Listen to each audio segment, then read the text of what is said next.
À primeira vista pode parecer que, se Deus criou todas as coisas, então deve também ter criado o mal. Entretanto, há aqui um pressuposto que deve ser esclarecido.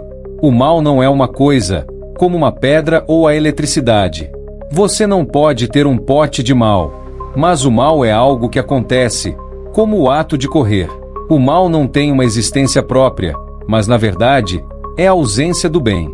Por exemplo, os buracos são reais, mas somente existem em outra coisa. A ausência de terra, damos o nome de buraco, mas o buraco não pode ser separado da terra. Quando Deus criou todas as coisas, é verdade que tudo o que existia era bom. Uma das boas coisas criadas por Deus foram as criaturas, que tinham liberdade em escolher o bem. Para que tivessem uma real escolha, Deus deveria permitir a existência de algo além do bem para escolher. Então Deus permitiu que esses anjos livres e humanos escolhessem o bem ou o não bem. Quando um mau relacionamento existe entre duas coisas boas, a isso chamamos de mal, mas não se torna uma coisa que exige ter sido criada por Deus. Examine o exemplo de Jó, em Jó capítulos 1 e 2. Satanás quis destruir Jó, e Deus permitiu que Satanás fizesse tudo, exceto matá-lo. Deus permitiu que isto acontecesse para provar a Satanás que Jó era reto porque amava Deus, e não porque Deus o tinha tão ricamente abençoado. Deus é soberano, e está no controle de tudo o que acontece. Satanás nada pode fazer a não ser que tenha a permissão de Deus. Deus não criou o mal, mas ele permite o mal. Se Deus não houvesse permitido a possibilidade do mal, tanto a espécie humana quanto os anjos estariam servindo a Deus por obrigação, não por escolha. Ele não quis robôs que simplesmente fizessem o que ele gostaria que fizessem por causa de sua programação.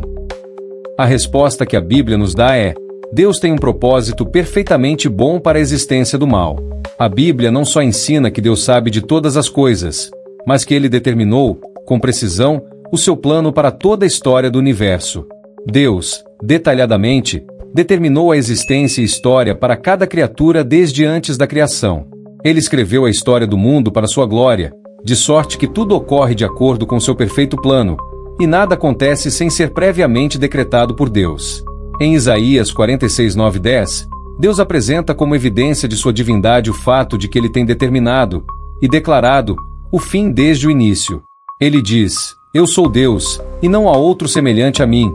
O meu conselho permanecerá de pé, farei toda a minha vontade. Não existe um átomo sequer em todo o universo que não esteja a cada momento sendo sustentado e guiado por Deus. Em Colossenses 1:16, 17, Paulo diz: Tudo foi criado por meio dele e para ele. Nele, tudo subsiste.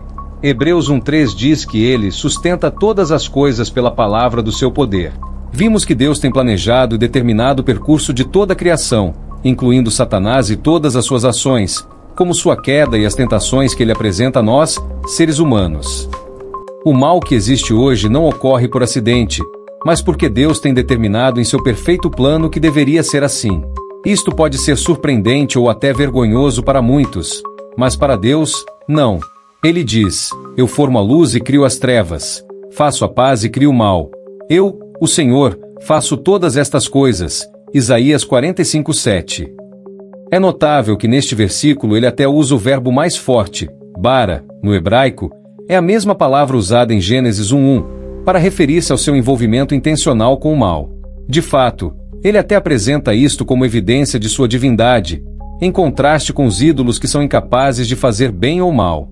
O inspirado profeta Jeremias apresenta a pergunta retórica: Quem é aquele que diz, e assim acontece, quando o Senhor não mande? Acaso não procede do Altíssimo tanto o mal como o bem? Lamentações 3, 37, 38. É claro que a resposta esperada é que nada de bom ou mal ocorre sem que proceda de Deus. Semelhantemente, o profeta Amós pergunta: Sucederá algum mal à cidade, sem que o Senhor o tenha feito? Às vezes pensamos que compreendemos porque Deus faz determinada coisa, e mais tarde descobrimos que era para um propósito diferente daquele que havíamos pensado. Deus vê as coisas sob uma perspectiva eterna. Nós vemos as coisas sob uma perspectiva terrena. Infelizmente, por natureza, preferimos a nossa própria concepção de Deus àquela do Deus verdadeiro. Concluindo, a Bíblia ensina claramente que tudo que Deus criou era muito bom. Deus criou o mal diretamente? Não. Deus criou a possibilidade do mal? Sim. A Bíblia termina descrevendo em Apocalipse 21 e 22 um período futuro, quando tudo voltará a ser muito bom. Apocalipse 21:4 diz: E lhes enxugará dos olhos toda lágrima, e a morte já não existirá, já não haverá luto, nem pranto, nem dor, porque as primeiras coisas passaram. Isto significa que quase toda a Bíblia, de Gênesis 3 a Apocalipse 20, trata do tempo quando o mal existe. Este é o tempo em que nós vivemos. Entretanto, é confortador, mesmo quando entendemos pouco do propósito de Deus para o mal, saber que tudo começou muito bom e terminará assim também.